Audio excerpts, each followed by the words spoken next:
오랜만에 항공주가 반등하고 있는데요. 오늘 한번 대한항공 한번 알아보도록 하겠습니다. 대한항공 주가가 지금 크게 상승하고 있는 요인 중에 큰 한 가지는 미국의 항공주가 급등을 했습니다. 예를 들어서 아메리칸 항공이랑요, 델타 항공이 급등을 했는데요. 그 이유는 이제 코로나 사태가 어느 정도 진정 국면에 접어들고 있다고 판단을 하고 있고, 국가 간의 이동이 이제 과거보다는 좀 더 많이 열릴 것이다. 한마디로 과거보다 이제 코로나 사태가 진정이 되고 여행이 이제 점점 재개될 것이다.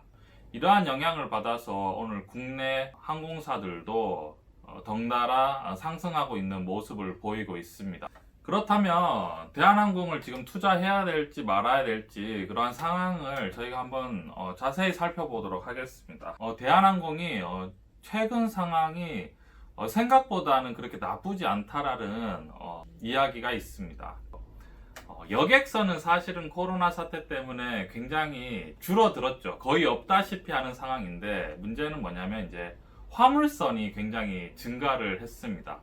여러분, 여객선을 이제 우리가 보낼 때요, 물론 이제 사람도 이제 이동을 하지만 거기에 또 화물칸이 따로 있습니다. 여객선 안에요. 그런데 여객선 자체의 수요가 완전히 급감을 하면서 대신에 이제 화물선만이 화물을 이동시킬 수 있게 되는 거죠.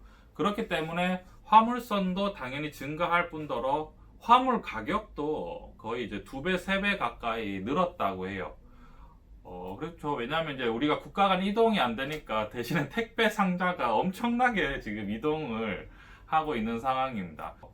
영업 손실이 한 800억 정도가 났습니다. 그러니까 시장에 기대하는 것보다 거의 한 반 정도 손실이 줄어들었다고 생각이 됩니다. 시장에서는 여객선이 아니라 화물선으로도 수익까지도 낼 수도 있는 거 아니냐, 막 이런 기사도 지금 나오고 있는 상황인데요. 그래서 생각보다 여객선 수요로 인해서 난 많은 손실이 화물선이라든지 아니면은 여객선을 구조조정을 하면서 어느 정도 손실을 많이 줄였다라는 평가가 있습니다. 그러면 우리가 구체적인 대한항공 주가 한번 살펴보도록 하겠습니다. 지금 대한항공 주식 가격이 약 2만원 정도 하는데요. 2만원일 때 시가총액이 2조 정도 수준입니다. 매출을 우리가 살펴보면요, 2018년에 매출이 13조가 나고요, 2019년에 매출이 12조가 납니다.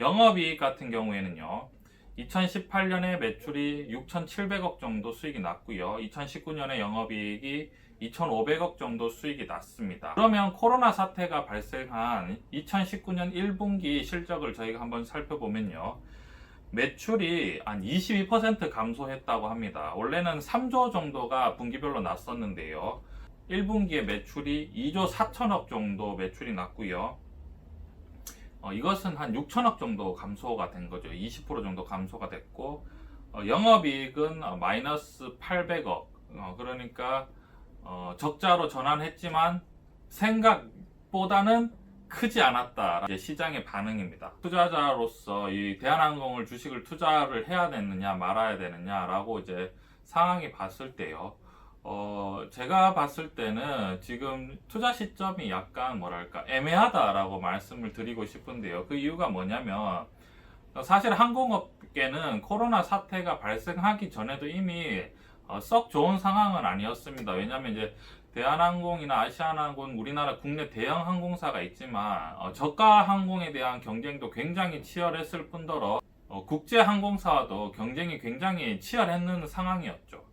그래서 이제 우리가 차트를 보시면요, 대한항공은 코로나 사태가 발생하기 전에도 이미 2만원 초반대 가격을 유지를 했습니다. 계속 바닥을 다지고 있는 상황이었죠.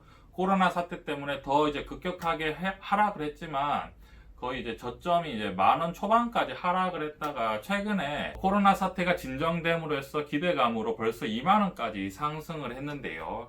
과연 이 주가가 더 크게 상승할 것이냐 라고 우리가 질문을 던졌을 때 제가 봤을 때는 완전히 코로나 사태가 진정이 되더라도 과연 얼마나 올라갈 수 있을까 그런 의무심이 들기는 합니다.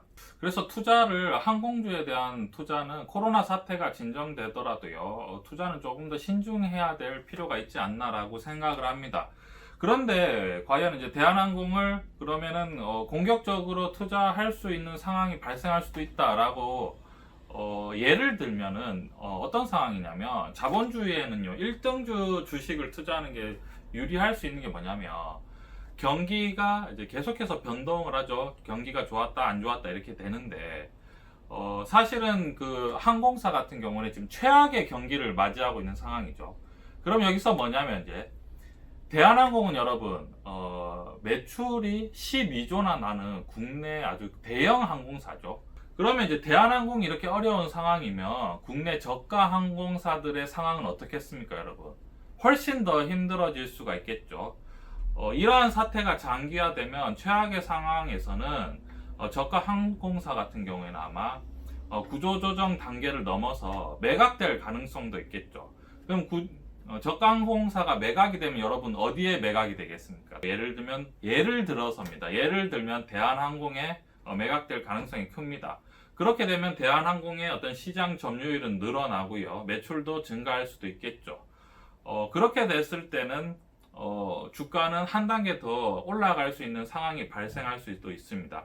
하지만 지금까지 제가 말씀드린 것은 단순히 이제 예를 들어 있는 상황이고요. 아직까지는 저가 항공사가 매각이 된다는 그런 소식은 없습니다. 만약에 그러한 소식이 들리면 그때는 또 다른 국면에 맞이하게 될 것이고요. 그때는 이제 2만원 초반의 가격을 더 높게 어떤 목표 주가를 잡을 수 있는 상황이 되는 거죠. 코로나 사태가 지금까지 저희가 봤을 때는 빠르게 종식될 것 같지는 않습니다. 항공주에 투자하실 때는 조금 더 신중하게 투자하시는 게 어떨까 그런 생각이 있습니다.